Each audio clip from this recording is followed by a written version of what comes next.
Hello and welcome to another tutorial video. Today we are going to be learning how to write reflection papers for articles. The past week you have been writing reflection papers for stories. But in IGSL, it's not just stories you'll be writing reflection papers for. You're also going to be writing reflection papers for non-narratives like book chapters or articles. So it's about time that we learn how to do that. Let me guide you step by step on how you can do that. Before we start, I want to formally welcome you to our newly set up studio in IGSL.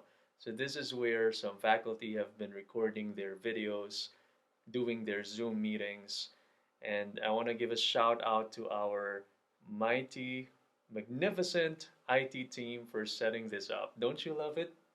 I love this new setup. Okay, with those things being said, let's get started. So what are the things we are going to be talking about today? So there are three things I want to cover in this tutorial.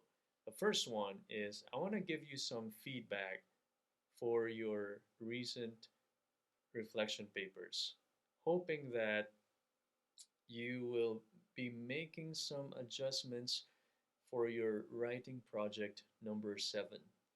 And after that, I'm going to give you the outline that you're going to be following for your writing project number 7. Lastly, we're going to be talking about how to use direct quotations for your reflection papers. Are you ready? If you're ready, I am ready. Let's get started. Okay, before we jump right into talking about your next writing project, perhaps there are some things we can learn from our previous writing projects. So that's what I'm going to be doing right now. I'm going to be giving you some feedback on your previous writing projects because I see some common patterns that I think we can do away with and some things we can improve on for our next writing project. But before we talk about that, let me just, because I don't want to be misunderstood right now.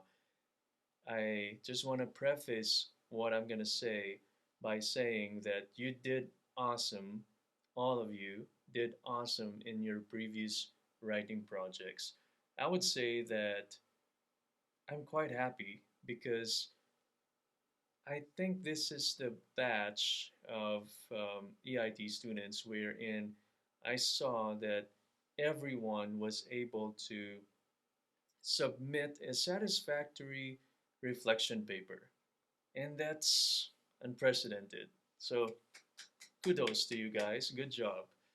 And because by these feedback that I'm going to be giving, I don't want to give the wrong idea that you did a poor job or you you didn't do you didn't submit a good reflection paper.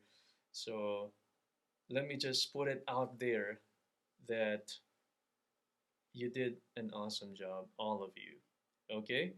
But we don't want to be contented in just being good.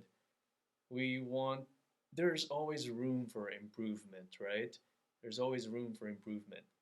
So that's the reason why I'm going to give these feedback. I just want to preface them because I didn't want to be miscommunicating.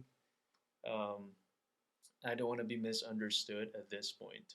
So I have two things that I want to talk about when it comes to your previous reflection papers, and they are not going to be foreign to you because I already wrote them down your in the feedback section of your reflection papers. But I once and for all, I just want to be I just want to emphasize these two things so that you can avoid making the same mistake when it comes to your reflection paper for articles. The first one is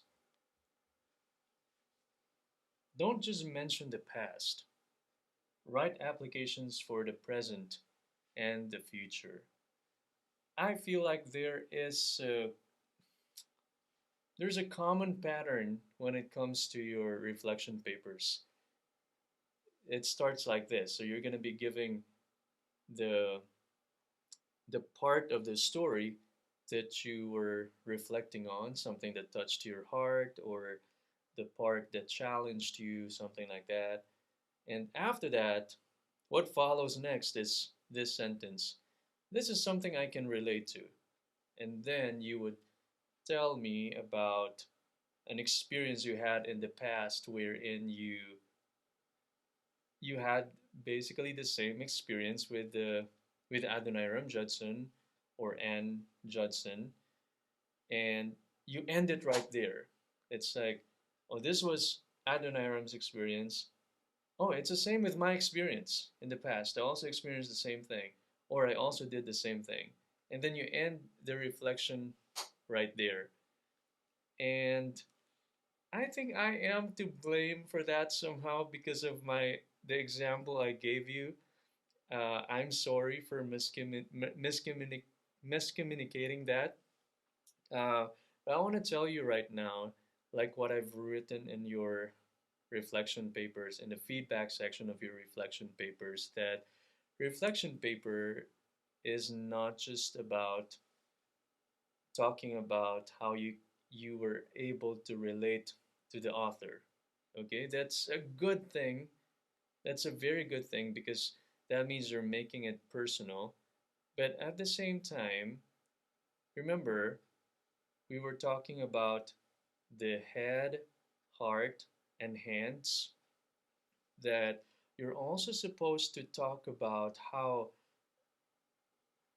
a reading material or a classroom experience affected the way you thought, you think, and the way you feel, and eventually the way you do things, right? So that means your professor wants to see you write an application. Like, how does this specific reading material or this specific story affect your thinking? How does it change your mind? Okay? So try for that to be able to happen, you will have to reflect. Reflect deeply. Okay? So you don't just gather experiences in the past that you can include in your reflection paper. You ought to think carefully, like, okay, if this was Adoniram Judson's experience, what can I learn from this? What can I learn from this? What lesson can I draw out from this and eventually apply in my life so that I can see a transformed life? Because what happens is your professor might get the wrong impression that you have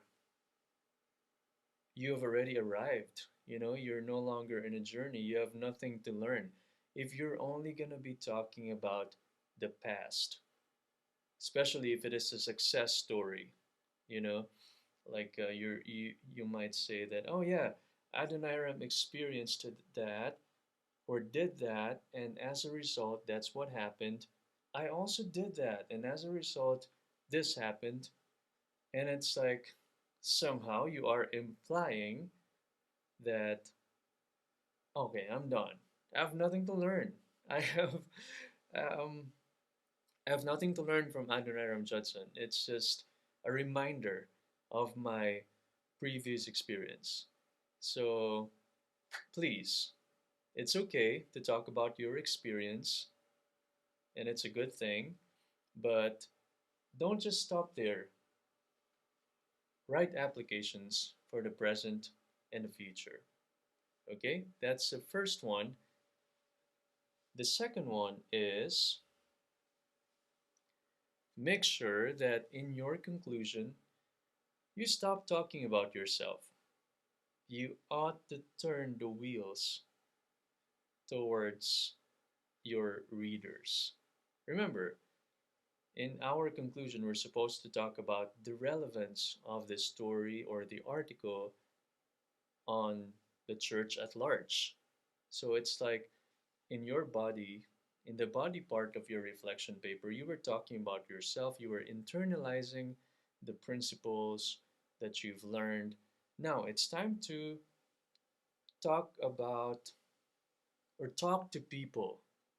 What's the importance of the story that you've read? What's the importance of the article that you've read? How, by understanding the principles or by applying the principles contained in an article or in a story, change the church at large, the body of Christ, or the world, the society, the community. Talk about those things, something larger than yourself. So I want to see that in your conclusion for your next writing project. Okay? So those are some of my feedback on your reflection papers. But again, congratulations, because it's only been a week since you started writing reflection papers, and I have to say that I'm quite impressed. All right, now we can move on to talking about the outline that we're going to be using in writing your reflection paper for articles. So for that, we will have to go to our PDF. All right, now I'm showing you the outline that you're going to be using.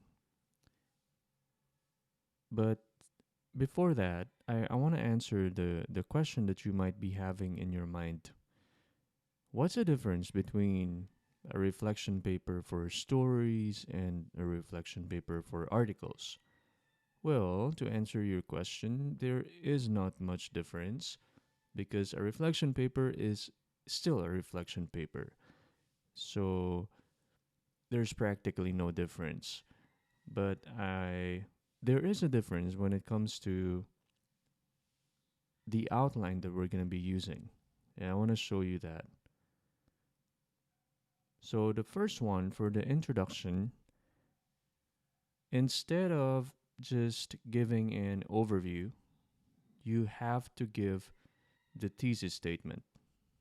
The thesis statement. And the thesis statement is a statement and it's only in one sentence. And it basically tries to express the main point of the author. Okay, what's his main point? Like, it will be, I put it this way, it's like a summary of the summary. That's what it is. The summary of the summary. Like you have a summary, right?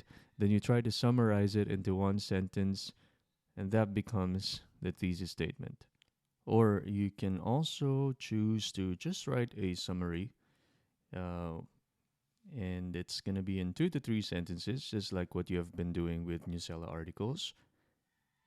If you don't want to write the main point, and it's possible for you to do this, like summarize the whole article in 2 to 3 sentences because it's an article, it's not a story. But you can't do this with Adoniram Judson's biography, right? I mean, with the chapters, because there are so many things in there. So it's up to you. But I'm going to show you later on an example of the introduction, and you can see. Also, you have to, of course, mention the author and the title of the article or chapter of the book you are reflecting on. Now, why is this necessary? Because some of you would just drop it, right? You might, I can understand why. You might feel like, why do I have to include these things? I mean, my professor already knows what I'm reflecting on. Why do I have to remind him? Well, sometimes your professor would give you multiple articles to reflect on, and it would be good to identify which article you're reflecting on in the introduction, right? So that's the reason behind this. And when that time comes, I want you to be able to include the details of the article or the chapter of the book you're reflecting on seamlessly in your reflection papers. That's why we're doing this. And of course, something that's that's been missing in some of your reflection papers is the introductory statement. It's very important because this is what sets apart your reflection paper from your other papers. This signal statement right here. You want to introduce your reflections, and there are many ways you can do that. The most basic is, let me share with you some of my reflections on these things, something like that. But this is the part where I want you to be creative. I want you to think of other ways you can introduce your reflection papers, your reflections. Okay, don't copy and paste my introductory statement. And I'm sure you can come up with your own. Okay, now we're done with the. Okay, let me. I think I'll show you an example. So I have here at the bottom an example, a sample reflection on marriage on the edge of eternity, which is the article you will also be reflecting on, and this is the introduction. In the article, Marriage on the Edge of Eternity, Francis Chan addresses a problem he sees among Christians. According to him, the goal of Christianity for some Christians have become having a happy marriage, and God becomes a means to that end. So he points out primarily that we should keep our marriage in its proper place and not overvalue it because we are on a mission during our brief time on earth. Now, what did I try to do here? So I tried to summarize the article in 2 to 3 sentences. So yeah, you can, again, there are several ways to summarize it, right? There you can summarize it in your own style. So I still want to see that. And if you just want to write a one sentence summary, which is what we call main idea or thesis statement, then you can go for that. And then after that, you can write your introductory statement. Just like that. Let me share with you some of the things that challenged my thinking and my reflections on those things. Okay? So since you're going to be talking about your reflections, you can see that what follows is like first, second, or yeah, first of all. Yeah, you can do something like that. Let's go back to our outline. The next thing, it's the same with your reflection paper for stories. You have to write your body. And again, in the body, you can write 2 to 3 reflections. Don't go for just one. That will be too short. And don't go beyond 3 because if you write more than 3 reflections, then you won't be able to reflect deeply because you're going to be concerned about making it too long, right? Well, here is what makes it different. So, first thing, what is it? What is it you're reflecting on? Identify it. And not just identify it, state it clearly. And something that I want you to try using for this is a direct quotation or paraphrase. If you can paraphrase already, that would be awesome, but it's not required because paraphrasing is a more advanced skill in writing, and we won't be learning that until the next semester. Okay? But for this semester, we're only going to be using direct quotation. Okay. Why do you have to include this?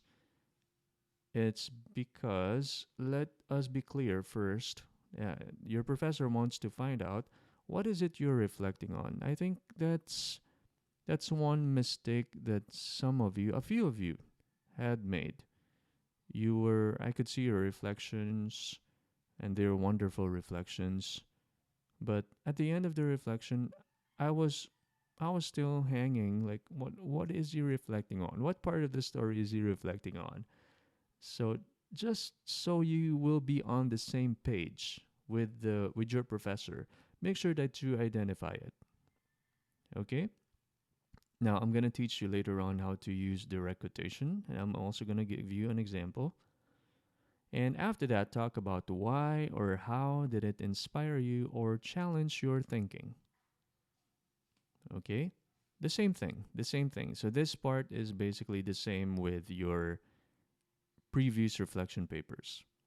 And of course, the application. The application. So you can talk about your ministry, your life, your spiritual life, whatever. Yeah, just when it comes to application, I just wanted to remind you that you ought to make it personal. It should be your application. Don't talk about your neighbors. You can talk about yourself. You should talk about yourself. Okay?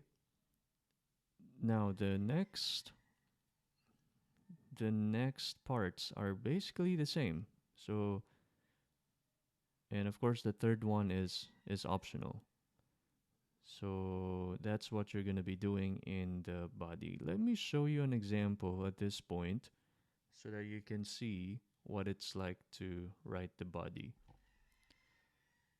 So first, Francis pointed out, and I quote, while God commands us to value marriage, he is also clear that we must not overvalue it. After all, we are on a mission during our brief time on earth. So this is one of the points that Francis is making. By the way, when you choose a point, I forgot to mention above, when you choose a point, like a quotation, make sure that it's an important part of the passage. Just like in our previous reflection, we don't just choose any part of the story. We choose major parts of the story, right? So in this passage in the article, make sure that you choose a main theme or one of the main points of the author. Okay? So in this case, actually, it can qualify as his main idea. Okay, this is the part. So after quoting him, I identified what part I am reflecting on or what challenged my thinking. So I can go ahead and talk about why and how it challenged my thinking. I really agree with Francis on this. Before, I was taught about a concept called master mission mate. It says that before I can find a mate, I should make sure that I am in full submission to the Master Jesus and that I know my mission in life. The reason for this is because the purpose of marriage is for husband and wife to help each other in advancing the kingdom of God. So, as I think of this and what Francis is saying, I realized there's the reflection. I need to choose a woman who is really sold out to following God and doing his mission. And there goes my application. And nowadays, as I meet some good looking women, there's a strong tendency for me to court a lady on the basis of her looks and personality, even if I don't know the level of her relationship with God and her commitment to follow Him. But I realized that I can't compromise on this area. I need to uphold this standard. So again, application. So you can see that it's spread around, just like what you were doing. Some of you were doing something like this. I can't compromise in this area. I need to uphold this standard because there is nothing more miserable than to be married to a woman, whether she is Christian or not, who is not devoted to God and His work. Okay. And I have seen a number of well meaning servants of God who are in this situation, and I don't need to share in their misery by not taking heed of what Francis is saying. Okay, so that's one example of a reflection.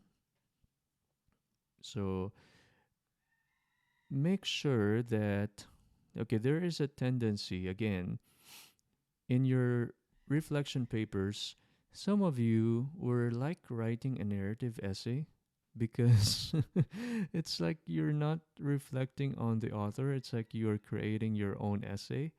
And there is that tendency, even in this kind of reflection paper. You might, it might not be a reflection anymore. It might be that you're creating your own essay. That's why one way to avoid doing that is to keep referring to the author, just like what I tried to do here, right? Um, Even in the middle or towards the end, I would mention Francis Chan. Where is that? Yeah, here. And I don't need to share in this misery by not taking heed of what Francis is saying. Yeah, so this is a reminder that I am reflecting. I'm not writing my own essay. Okay. Another thing that challenged my thinking. So this is in this second reflection or second paragraph in the body. I tried to use a paraphrase. Another thing that challenged my thinking is what Francis mentioned about what our goals should be. He concludes from a verse in First Corinthians that the goal of our Christian life is undivided devotion to the Lord. Of course, he said this in the context of marriage. Okay, now, so this is like a paraphrase of what Francis said. I didn't use a direct quotation. So that's an example of a paraphrase. Paraphrase. So if you are comfortable doing that, like trying to say what the author said in your own words, just like a summary, but it's a bit different, and we'll get to that in the second semester, you can do that. You can try doing that. And some of you are capable of doing that already.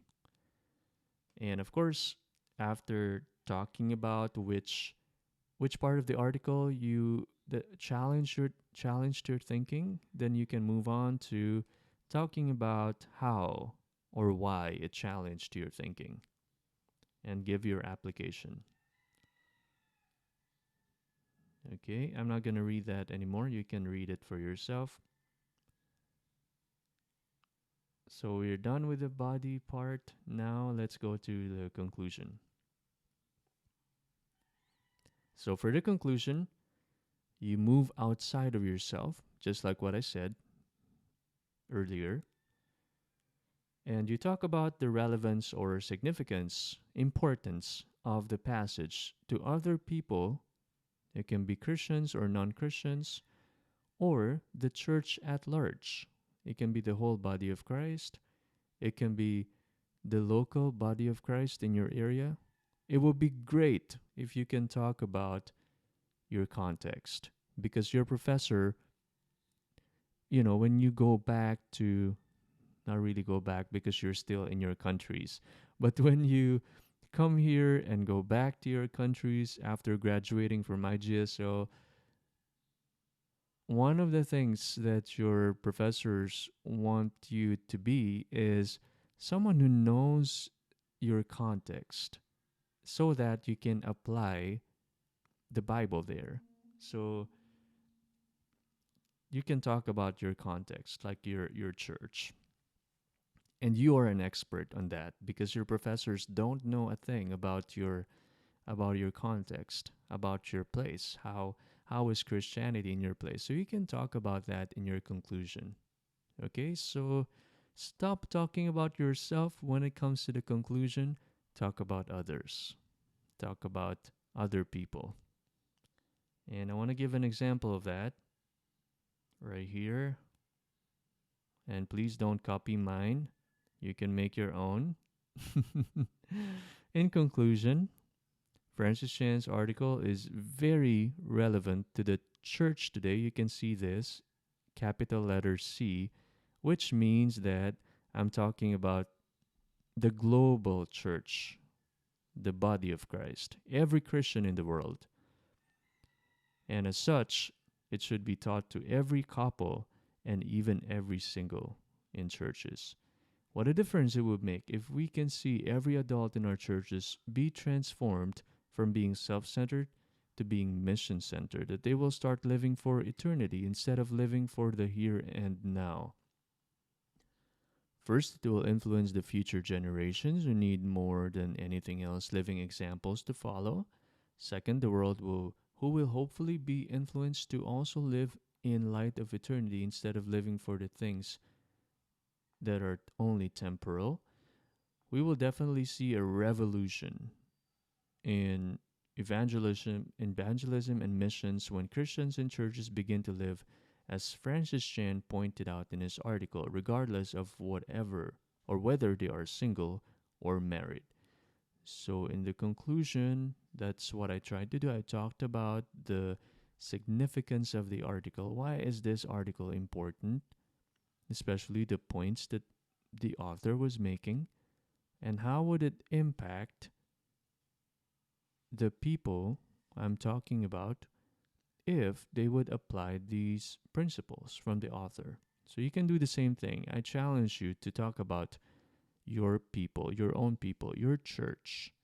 It can be your local church, it can be the church in your community. What I mean, the churches in your community, or the church, capital C, in your own context, in your country. Now, the third thing and the last thing I want to talk about in this video lesson is how to use direct quotations for your reflection papers. And for that, we need to go to the PDF file. So if you go to the second page of the PDF file, you can see this, how to use direct quotations. The first thing we need to answer is, what is a direct quotation? Because you can't use it without knowing what it is, right? So this is the simplest way I thought of in answering that question. A direct quotation is a person's exact same words that you include in your own writing. We enclose them in quotation marks, just like this, to signify that they are taken from someone else's writing. Okay? And you have seen an awful lot of direct quotations in the books that you're reading. So I'm pretty sure you are familiar with this. Now, why do we use them? There are primarily two reasons. The first one is we want to acknowledge the person or the author, because not putting his words in direct quotation is a form of plagiarism. We are going to be talking about this even more, but Kuya Brown mentioned this a bit. So plagiarism is like stealing in the academic world. If I, and this is an oversimplification, if I, for example, use your own words from your own book in my own writing without putting your words, exact same words, in quotation marks, then that's a form of stealing in the academic world. So if you do that, you're claiming that his words are yours, and that's a crime. That's a crime. And especially among us Christians, we don't want to do that because we want to live with integrity, right? That's the first reason. The second reason is the person's words are so good that you don't want to paraphrase him. A good writer uses direct quotations sparingly. When you say sparingly, you would want to avoid using too many direct quotations in your writing, because what happens is if you use too much or too many of them, your writing will simply become a hodgepodge, like a combination of other people's sentences. It's like you don't have it's not your writing, it's like other people's writings, and you're just compiling them. But in cases when the author's words are so good to be paraphrased, you can quote them directly. So you can still use direct quotations, but use them sparingly. Don't use them too much. Okay. Now look at the following examples. I gave some examples here. The first one is quoting verses, which is something we always do, right? Jesus said, comma, I want to emphasize that comma. It's very important. So the first thing you need to do is you need to introduce your direct quotation by saying, like, this person said, in this case, the Lord Jesus said, comma, and then the direct quotation, and don't forget the space. Some of you, no, not some of you, some students forget it, and then you write it down. For God so loved the world, blah, blah, blah. And you end the quotation, okay? And after that, you give the reference right there at the end. You give the reference in parentheses and put a full stop or period after the verse. Okay, was that clear? This is very technical. This is very technical. Again, I say when it comes to writing, when it comes to speaking, you can get away with, simple mistakes. But when it comes to writing, we want to be as technical as possible, especially when it comes to academic writing. So please bear with me. Try to use or to follow the instructions when it comes to writing quotations or including direct quotations in your writing as closely as possible. Okay? Why, you might be asking, why do we have to remove this out of the quotation mark? Because it's not there. It wasn't there, right? Jesus did not say John 3:16. He didn't say that. So this is the only thing that Jesus said. And remember, what is a direct quotation? It's a person's exact same words. So that's why you put it out of the direct of the quotation marks. Another style is you can also do this according to John 3:16 and then quotation. So you can just put the reference here so you won't have to put it at the end and you won't have to use parentheses. So for God so loved the world, blah, blah, blah, and then you end the quotation. Now, here is another thing that I want to emphasize. Every every punctuation mark comes inside the quotation mark. Whether it is a comma, whether it is a full stop just like this, or question mark, or exclamation point, whatever. It has to be inside the quotation mark.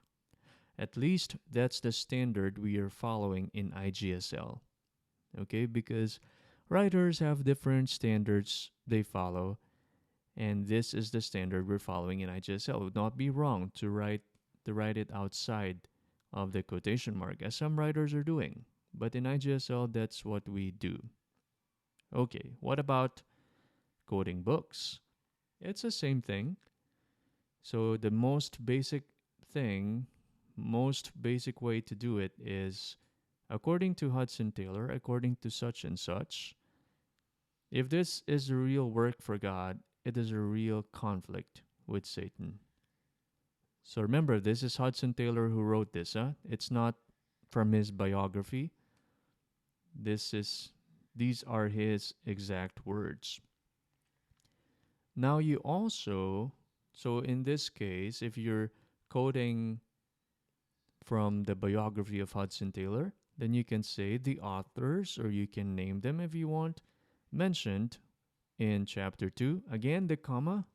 You can always see the comma when you introduce a direct quotation, there's always a comma. The second event happened a month later when Mrs. Taylor went to spend several weeks visiting her sister, blah, blah, blah, blah. And you end it with a quotation, with a closing quotation mark, and the full stop inside it.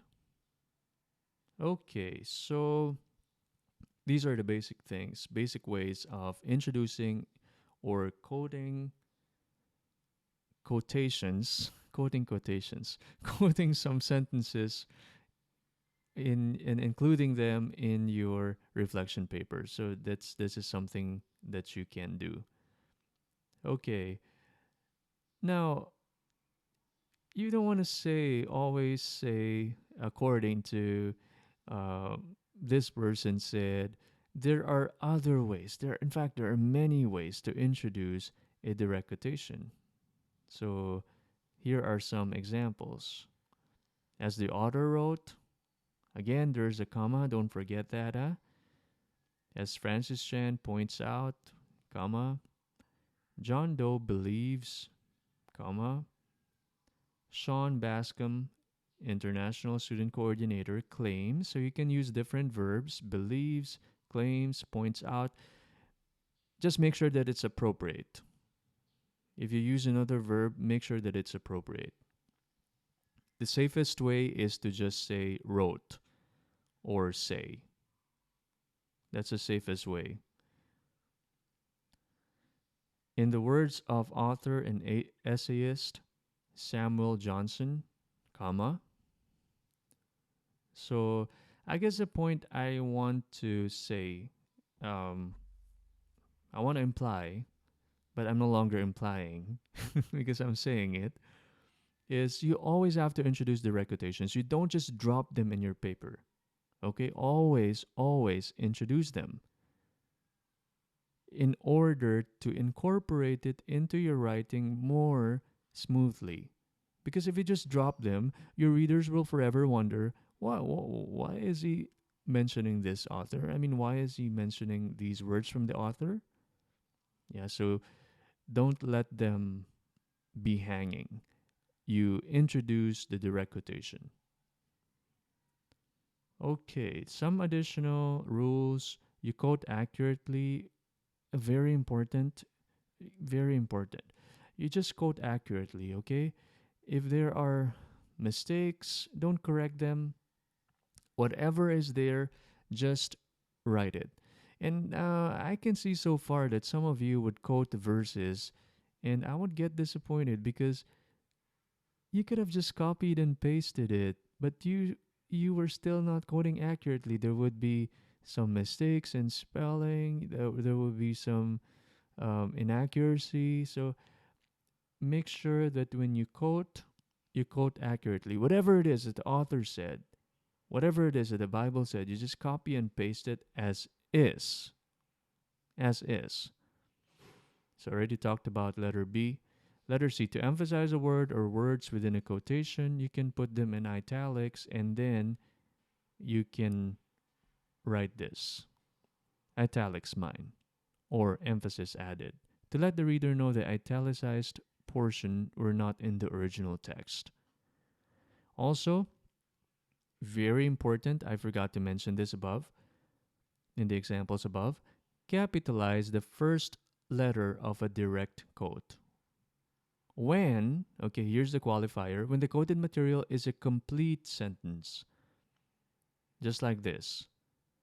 Mr. Johnson said, comma, and then capital letter. Capital letter. Okay, did you notice that it's always capital? It's always capital because it's a sentence. And sentences, complete sentences, always start with capital letters, right? Okay, and but if you are quoting just a few words or phrases and they're not complete sentences, then you don't need to use a capital letter. Just like this example. Although Mr. Johnson has seen odd happenings on the farm, he stated that the spaceship certainly takes the cake when it comes to okay, this example is funny. I didn't see that coming. Certainly takes the cake when it comes to unexplainable activity. So you can see that what he quoted for some reason, yeah, we don't know the reason why he quoted it. He just wanted to use the exact same words of the author, probably. But we can see here that it's just a verb, right? Takes the cake. So there's no subject, therefore it's not a complete sentence. So you don't need to capitalize it. Okay, more on that next time. We're going to be talking about that next time because have you ever asked the question while we were looking at the possible phrases you can use, why are we not using that? And all of you, not all of you, some of you, most of you would use that when you use your direct quotation. According, as the author wrote, or let me see, John, though, believes that, yeah. So there's a reason why we dropped the that, and I'm gonna give you that. I'm gonna tell you that much later during the course. But for now, don't use it. Simply use comma and then your direct quotation. Okay? I want to be technical on this, very technical on this, because this is one part that you have to be very accurate.